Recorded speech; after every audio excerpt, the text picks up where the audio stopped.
அஸ்ஸலாமு அலைக்கும் வரஹ்மத்துல்லாஹி வபரகாத்துஹு. கண்ணியத்திற்குரிய சகோதர சகோதரிகளே, எல்லாம் அல்ல அல்லாஹ்வின் நல்லடியார்களே, அல்லாஹ் யாரை நேர்வழிப்படுத்தினானோ அவரை வழிவிடுப்பதற்கு யாராலையும் முடியாது. அவன் ஒருத்தனை வழிகெடுத்து விட்டான் என்று சொன்னால் அவனை நேர்வழிப்படுத்துறதுக்கும் எவராலையும் முடியாது. லா இலாஹ இல்லல்லாஹ் வஹ்தஹு லா ஷரீக லஹு வ அஷ்ஹது அன்ன முஹம்மதன் அப்துஹு வ ரசூலுஹு. அல்லாஹ்வின் அருள், சமாதானம், அமைதி நமது நபி முஹம்மது ஸல்லல்லாஹு அலைஹி வஸல்லம் அவர்களின் மீதும் அவர்களின் குடும்பத்தாருக்கும் சஹாபாக்களுக்கும் கியாமத்து நாள் வரை அவர்களை பின்பற்றுவோருக்கும் உண்டாவதாக. ஆமீன். அன்பிற்குரியவர்களே, இன்னைக்கு நாம பேசக்கூடிய ஒரு தலைப்பு என்ன அப்படின்னா, ஒரு சமூகத்தை வேரோடு சாய்க்கக்கூடிய ஒரு பாவத்தை பற்றியும் இறைவனுடைய தண்டனையை நேரடியாக அழைக்கக்கூடிய ஒரு குற்றத்தை பற்றியதுதான். இன்னைக்கு நாமெல்லாம் வாழ்ந்து கொண்டிருக்கக்கூடிய இந்த உலகமானது உருவானது ஒரு விபத்தல்ல. இந்த உலகம் ஒரு விபத்தாக உருவாகவில்லை. மனிதர்கள் நாமெல்லாம் எதேச்சையாக பிறக்கவும் இல்லை. நமக்கு கிடைத்திருக்கக்கூடிய உறவு முறைகள், தாய், தந்தை, அண்ணன், தம்பி, இது எல்லாமே நாம விருப்பப்பட்டு நமக்கு கிடைத்ததல்ல. இந்த உறவுகள் வந்தது நம்மளுடைய சுய விருப்பங்களால் நமக்கு உருவானது அல்ல. அல்லாஹ் இந்த உலகத்தை ஒரு ஒழுங்கோடு, ஒரு நியமத்தோடு, ஒரு நோக்கத்தோடு தான் படைச்சான். அவன் படைத்த அனைத்து உயிரினங்களையும், அவன் படைத்த எல்லா உயிர்களையுமே ஆண், பெண் என்று ஜோடி ஜோடியாகவே படைத்தான். அதை அல்லாஹ் தன்னுடைய திருமறை சொல்லும் போதே சொல்கிறான், நாம் உங்களை ஜோடிகளாகவே படைத்தோம் என்று. ஏன் அப்படி அல்லாஹ் படைத்தான் தெரியுமா?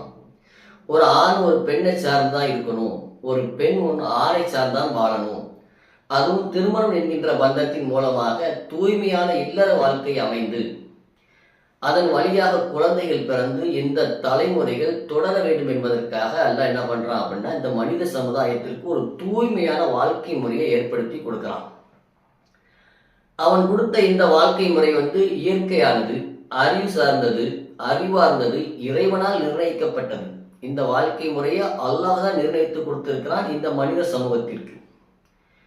இந்த வாழ்க்கையைத்தான் இந்த மனித சமுதாயம் முழுவதும் ஆயிரக்கணக்கான ஆண்டுகளாக இந்த வாழ்க்கை முறையை பின்பற்றித்தான் வாழ்ந்து வந்தது. ஆனால் ஒரு சமுதாயம் என்ன பண்ணுது அப்படின்னா, இந்த தூய்மையான வாழ்க்கை முறையை விட்டு விலகியது.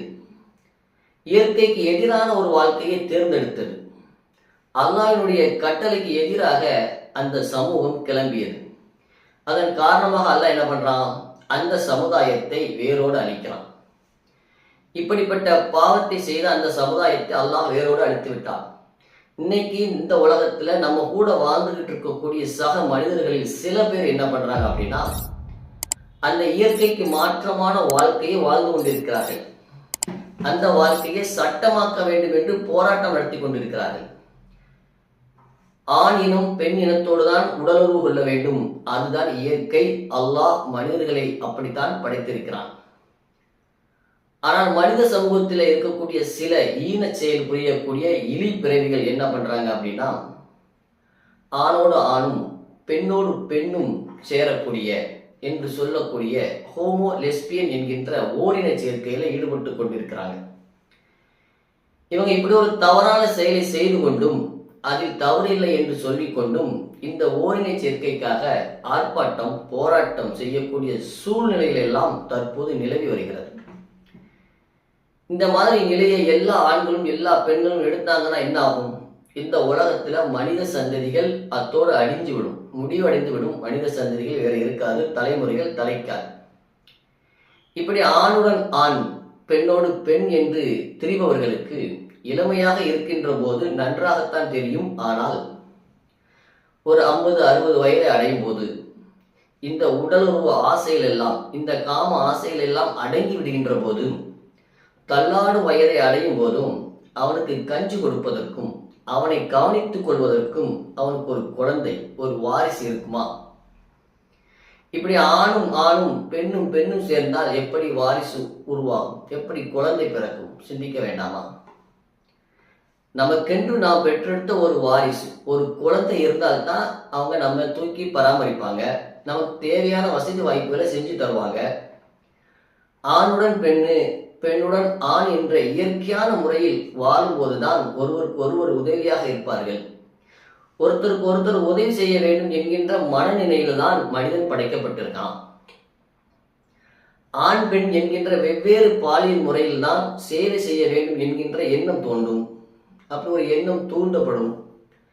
ஆனால் ஒரே இனத்தை சேர்ந்த இருவர்கள் வாலிப பருவத்தில் அந்த உடலுறவு ஆசை இருக்கும்போது உள்ள ஈர்ப்பு அவங்களுக்கு கடைசி வரைக்கும் என்ன செய்யாது, வரவே வராது. ஏன் அப்படின்னா அவர்கள் தவறானதை செய்வதற்குத்தான் பழகிறார்களே தவிர கணவன் மனைவி என்கின்ற குடும்ப அமைப்பு அவங்களுடைய வாழ்க்கையில இருக்காது. பிறகு எப்படி அவங்களுக்கு சேவை செய்கின்ற மனப்பான்மை வரும்? ஒரு குறிப்பிட்ட காலத்தில் இவனுக்கு ஏன் நாம சேவை செய்யணும், இவனுக்கு நமக்கு என்ன இருக்கு, அதான் எல்லாம் முடிஞ்சு போச்சு இல்லை அப்படிங்கிற ஒரு எண்ணம் தான் தோன்றும். எனவே இந்த ஓரினை சேர்க்கை என்பது குடும்ப அமைப்பை சீரழிக்கக்கூடிய காரணங்கள்ல உள்ளதுதான். இந்த ஓரினை சேர்க்கைக்கு எதிராக ஓரினை சேர்க்கையை செய்து கொண்டிருந்த ஒரு சமுதாயத்திற்கு எதிராக அல்லாஹ் என்ன பண்றான் அப்படின்னா லூத் நபியை அனுப்பி அந்த மக்களை எச்சரித்து அந்த மக்களை திருந்தவில்லை என்பதற்காக பிறகு அந்த ஓரினை சேர்க்கையாளர்களுடைய ஊரையே அழித்ததாக திருக்குரான் மூலமாக இந்த மனித சமுதாயத்திற்கு இஸ்லாம் எச்சரிக்கை செய்கிறது. இப்படிப்பட்ட ஹோமோசெக்ஸ் என்று சொல்லப்படக்கூடிய ஓரினை சேர்க்கையில் ஈடுபடக்கூடியவர்கள் குடும்பத்தோடு இருந்தாலும் அவர்கள் குடும்பத்தினருக்கு துரோகம் செய்து கொண்டுதான் இருக்கிறார்கள் என்பதை ஒவ்வொரு மனிதருமே உணர வேண்டும். இப்படிப்பட்ட வாழ்க்கையை வாழக்கூடியவர்கள் இதை வாழ்க்கை என்று சொல்வதை விட இறைவனுடைய தண்டனையை நேரடியாக பெற்று தரக்கூடிய ஒரு சாபமான பாவமான காரியம் என்று தான் சொல்லணும். இப்படிப்பட்ட இந்த பாவம் இந்த சமூகத்துல பல்கி பெருகி கொண்டே போனால் இந்த சமூகத்தின் நிலை என்னவாகும்? இந்த பாவத்தை செஞ்ச ஒரு சமுதாயத்தை இறைவன் எப்படி அழிச்சான் அப்படிங்கிறதையும், இப்போது அதே பாவத்தை செய்து கொண்டிருக்கக்கூடிய இந்த மனித சமுதாயத்திற்கு இறைவன் கொடுக்கக்கூடிய தண்டனை என்ன என்பதையும் நாம் இன்னைக்கு இந்த வீடியோல பார்க்க இருக்கிறோம். சகோதரர்களே, உலகத்திற்கு இறைவனால் ஏராளமான இறை தூதர்கள் அனுப்பப்பட்டார்கள். உலகிற்கு அனுப்பப்பட்ட எல்லா இறை தூதர்களுடைய தலையாய பணி என்ன தெரியுமா? அந்த மக்களிடத்துல ஏறத்தோடத்தை எடுத்துரைத்து அந்த கொள்கையை நிலைநாட்டுவதுதான். இப்படித்தான் எல்லா இறை தூதர்களுமே அனுப்பப்பட்டார்கள். ஆனாலும் ஒரு சில சமுதாயங்கள் சில குறிப்பிட்ட தீமைகள்ல முற்றும் முழுவதுமாக மூழ்கிய போது, அதாவது இந்த ஓரினை சேர்க்கை போன்ற கேவலமான காரியங்களில் ஒரு சமுதாயம் மூழ்கிய போது இப்படிப்பட்ட தீமைகளை அழித்தொழிப்பதற்காக அல்லாஹ் என்ன பண்றான் அப்படின்னா பிரத்யோகமாக சில நபிமார்களை அனுப்புகிறான். அந்த தீமைகளை அழித்தொழிப்பதற்காக சில நபிமார்கள் இந்த உலகத்திற்கு அனுப்பப்பட்டார்கள், இறைவனால் தேர்ந்தெடுக்கப்பட்டார்கள். அந்த வரிசையில ஒரு சமூகம் என்ன செஞ்சுச்சு அப்படின்னா பிறருக்கு அளந்து கொடுப்பதிலையும் நிறுத்து கொடுப்பதிலையும் மோசடி செஞ்சு அந்த சமுதாய மக்களுடைய பொருளாதாரத்தை சுரண்டி அதன் மூலமாக தன்னுடைய பொருளாதாரத்தை மேன்மைப்படுத்தி கொண்டிருந்தார்கள். இப்படிப்பட்ட தீமையை எதிர்ப்பதற்காக அல்லாஹ் அனுப்பிய ஒரு தூதர் தான், அந்த மத்தியன் மக்களுக்கு அல்லாஹ் அனுப்பிய ஒரு தூதர் தான் நபி ஷுஐப் அலைஹிஸ்ஸலாம் அவர்கள். அதற்கு பிறகு ஓரினை சேர்க்கையில முற்றும் முழுவதுமாகிய மூலிகை சமுதாயத்திற்கு அனுப்பப்பட்ட தூதர் தான் நபி லூத் அலைஹிஸ்ஸலாம் அவர்கள். இந்த லூத் நபி அவர்கள் இப்ராஹிம் நபியுடைய சமகாலத்தில் வாழ்ந்த நபி.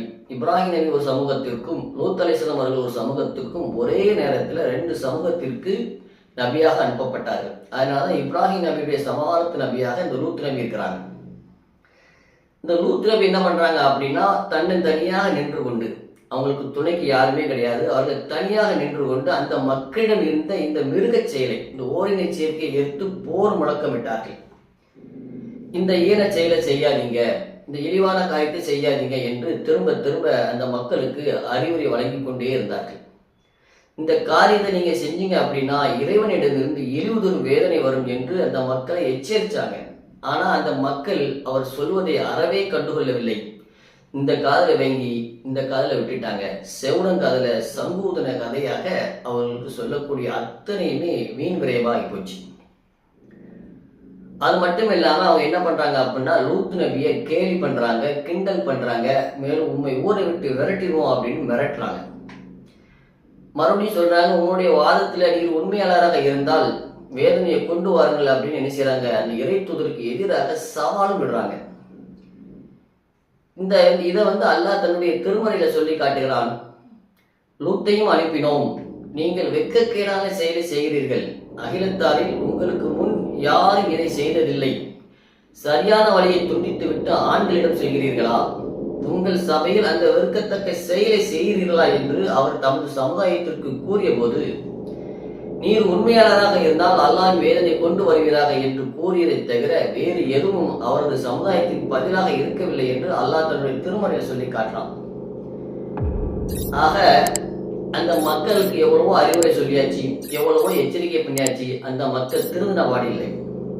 அல்லாஹ் என்ன செய்யறார்? இந்த மக்களை அழித்து விட வேண்டும் என்பதற்காக வானவர்களை, வான தூதர்களை அல்லாஹ் என்ன பண்றான்னா மனிதர்களோட உருவத்துல, அதாவது சாதாரண மனிதர்கள் உருவத்துல அல்ல, அழகு பொதுமைகளாக, கட்டிலும் காலியர்களாக, காண்போரை கவர்ந்து இருக்கக்கூடிய கவர்ச்சி புதுமைகளாக அல்லாஹ் என்ன செய்யறான் அப்படின்னா வானவர்களின் மனித உருவத்துல லூத் அலைஹிஸ்ஸலாம் அவருடைய வீட்டிற்கு விருந்தினர்களாக அனுப்பி வைக்கின்றான். ஆனால் வந்திருப்பவர்கள் வானவர்கள் என்கின்ற விஷயம் யாருக்கும் தெரியாது. இப்படி லூத் அலைஹிஸ்ஸலாம் அவர்கள் வீட்டுக்கு அழகிய விருந்தினர்களாக வான தூதர்கள் வருகிறார்கள். அழகிய இருந்த இளைஞர்கள் வந்திருக்கிறார்கள் என்ற செய்தி அந்த ஊர் முழுக்க என்ன ஆகுதுன்னா பரவி போச்சு. இது அந்த காமக்கொடியர்களுக்கு, ஓரினை சேர்க்கையாளர்களுக்கு ஒரே சந்தோஷம் தாங்க முடியல. ஏன்னா வந்திருக்கிறது அழகு பதுமைகள், கட்டிலம் காலையில் அல்லவா, அவங்களுக்கு ஆசை அதிகமாகிடுச்சு. இவங்களை எப்படியாவது ஆட்டையை போட்டுரும், எப்படியாவது அனுபவித்து விட வேண்டும் என்பதற்காக அந்த ஊர் மக்கள் காம வெறியில் மகிழ்ச்சி அலைகள் கரை புரள ஓடோடி வந்து கூட்டம் கூட்டமாக தூதரின் ஊட்டி மீன் கூடிவிட்டார்கள். என்னடா இது, நம்ம வீட்டுக்கு முன்னாடி இவ்வளவு பேர் வந்து நிற்கிறாங்களே என்று பார்த்த லூத் அலைஹிஸ்ஸலாம் அவர்கள் அவங்கள பார்த்து கண்ணீருடன் சொன்னார்கள், இவங்க வந்து என்னுடைய விருந்தினர்கள், என்னை நீங்க அவமானப்படுத்திடாதீங்க, அல்லாஹ்வுக்கு அஞ்சிக் கொள்ளுங்கள். என் சமுதாயமே, இதோ என் புதல்விகள் உள்ளனர், அவர்கள் உங்களுக்கு தூய்மையானவர்கள், அல்லாஹ்வை அஞ்சுங்கள், எனது விருந்தினர் விஷயத்தில் எனக்கு கேவலத்தை ஏற்படுத்தி விடாதீர்கள் என்று அந்த மக்களை பார்த்து லூத் நபி சொல்றாங்க. அப்புறம் அங்க இருக்கக்கூடிய மொத்த ஆண்கள், எல்லா ஆண்களையும் பார்த்து கேட்கிறாங்க. என்ன கேட்கிறாங்க? உங்கள் இத்தனை ஆண்கள் இருக்கிறீர்களே, உங்கள் ஒரு நல்ல ஆண் கூட இல்லையா என்றும் அந்த மக்களை பார்த்து கேட்கிறாங்க. ஆனா அந்த மக்கள் சொன்னாங்க, எங்களுக்கு உமது புதவிகள்லாம் தேவையில்லை, எங்களுடைய தேவை பெண்களும் அல்ல, நாங்கள் விரும்புவது என்னவென்பது உமக்கு தெரியும் தானே என்று தூதரை பார்த்து கேட்டாங்க. இதுதான் மனிதன் மிருகத்தை காட்டிலும் கீழே விழக்கூடிய ஒரு கேவலமான ஒரு நிலை. லூத் அலைஹிஸ்ஸலாம் அவர்கள் அந்த மக்களை பார்த்து என்ன கேட்டாங்க?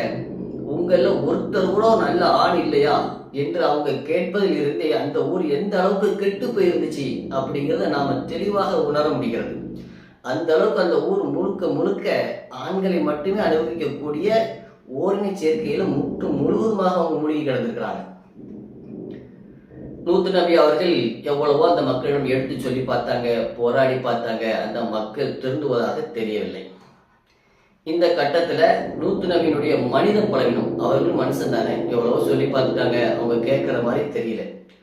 அவங்களுடைய மனித பலவீனமும் அவர்களுடைய இயலாமையும் அவர்களை அறியாமலேயே அவர்களுடைய உள்ளத்திலிருந்து வெளிப்படுகிறது. அதனுடைய உச்சகட்டத்தில் தான் லூத் நபியின் வாயிலிருந்து இந்த வார்த்தை பிரயோகம் வெளிவருகிறது. அவர்கள் சொன்ன விஷயம் என்ன தெரியுமா?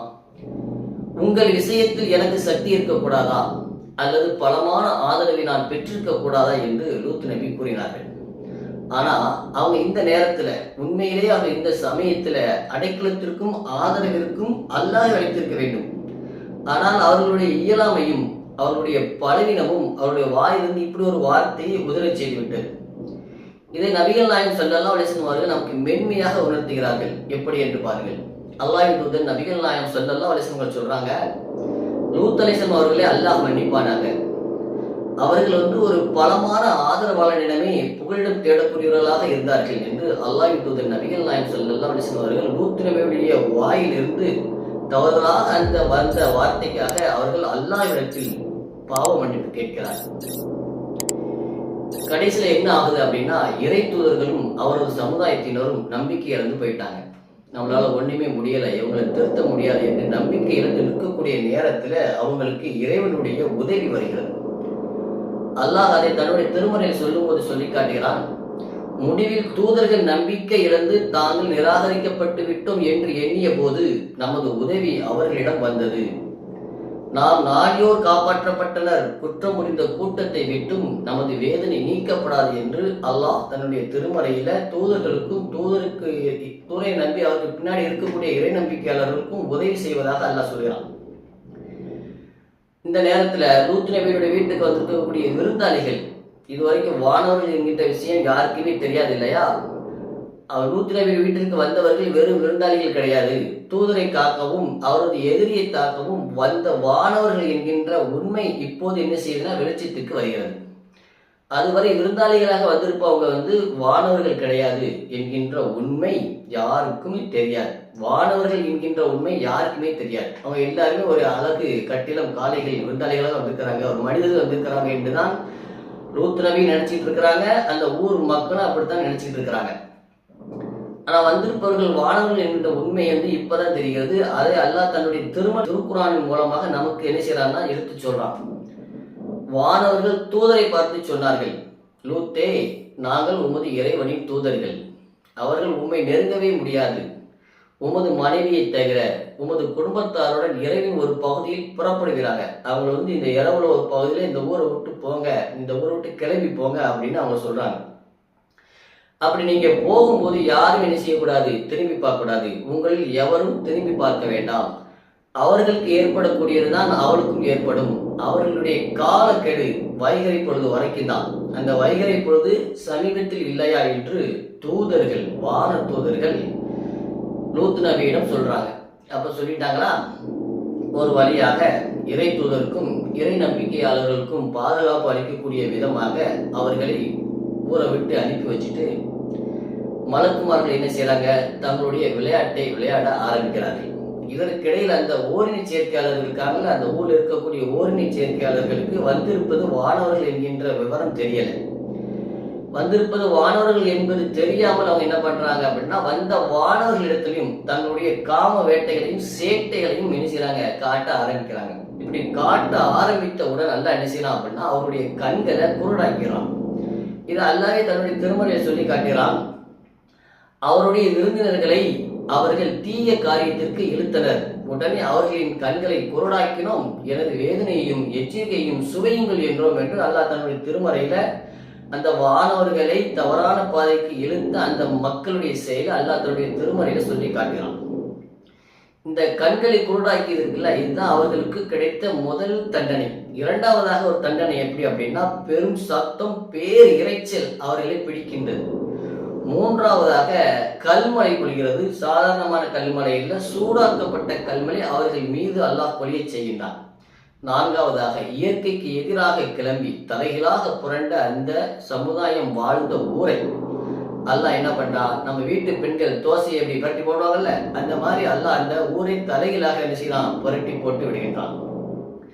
இந்த நிகழ்வே அல்லாஹ் தன்னுடைய திருமறையில் அழகாக நமக்கு ஒரு படத்தை பார்த்தா எப்படி இருக்குமோ அதே மாதிரி சொல்லி காட்டுறான் பாருங்க.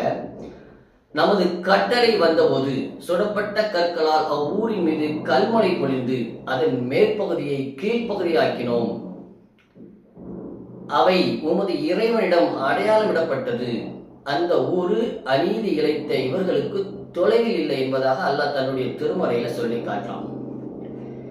கடைசியில ஒரு வழியாக இறுதி தூதர் இறுதியில லூத் அலைஹிஸ்ஸலாம் அவர்களுடைய வீட்டை தவிர, கடைசியில அந்த ஊர்ல அவங்க வீட்டை தவிர வேறு எதையுமே விட்டு வைக்காத அளவுக்கு, அந்த ஊர்ல லூத் அலைஹிஸ்ஸலாம் அவருடைய வீடு மட்டும்தான் இருக்கு, வேறு எதுவுமே விட்டு வைக்காத அளவுக்கு மலக்குமார்கள் தங்களுடைய ஆட்டத்தை ஆடி தீர்த்து முடிச்சிட்டாங்க.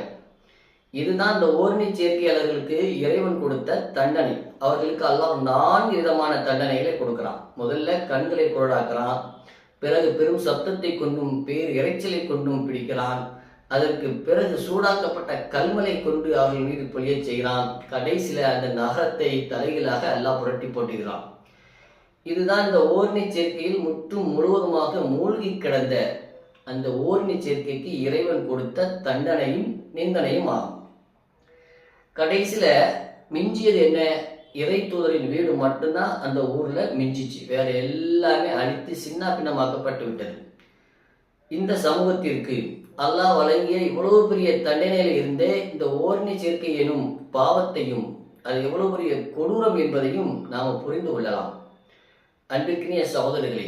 ஆனால் இன்னைக்கு என்ன நடந்து கொண்டிருக்கிறது, அன்னைக்கு அவர்கள் செய்த அதே பாவம், அவர்கள் செய்த அதே அசிங்கம், அவர்கள் செய்த அதே சாபக்கேடு, ஆனால் பேர் என்ன, இன்னைக்கு தனி மனித சுதந்திரம், மனித உரிமை, முன்னேற்றம், இப்படி சொல்லிக் கொண்டு திரிந்து கொண்டிருக்கிறார்கள்.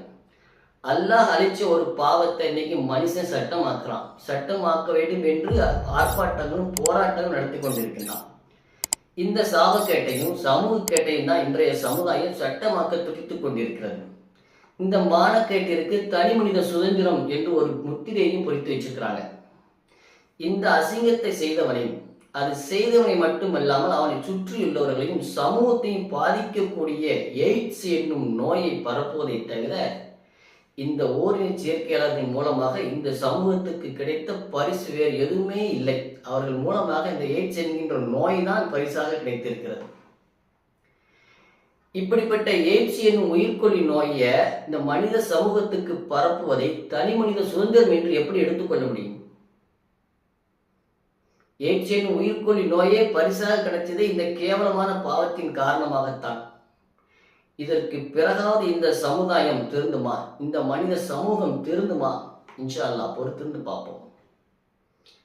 இந்த கதை கடந்த கால வரலாறு மட்டுமல்ல சகோதரர்களை, இது நிகழ்காலத்திற்கு நமக்கான ஒரு எச்சரிக்கை. இது ஒரு எச்சரிப்பு, இது நமக்கான ஒரு பாடம்.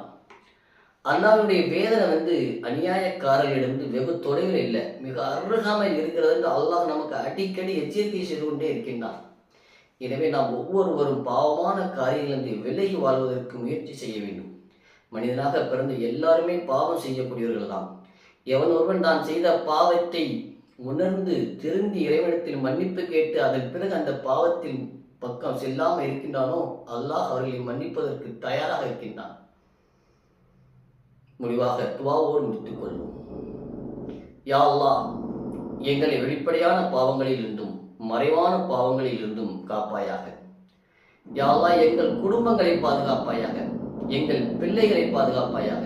யா அல்லாஹ், இந்த சமுதாயத்திற்கு ஹிதாயத் வழங்குவாயாக. பாவத்தில் மூழ்கியவர்களுக்கு தௌஃபா செய்யும் வாய்ப்பளிப்பாயாக.